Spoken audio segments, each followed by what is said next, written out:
नमस्कार. आज आपण पाहणार आहोत 5वी स्कॉलरशिपसाठी लागणारे महत्त्वाचे असे काही समानार्थी शब्द. आता इथे मी काही समानार्थी शब्द लिहिलेले आहेत.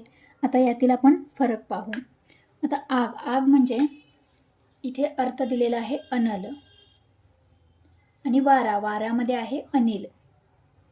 अनल अनिल हा थोडासा फरक आहे. आता हरिण म्हणजे मृग, सारंग आणि कुरंग. आता इथं सारंग दिलेला आहे आणि हरिण म्हणजे सारंग आणि लढाई म्हणजे संगर. लढाई म्हणजे समर आणि वारा म्हणजे समीर. हत्ती म्हणजे कुंजर आणि हरिण म्हणजे कुरंग. आता इथे बंधू म्हणजे भाऊ आणि हात म्हणजे बाहू.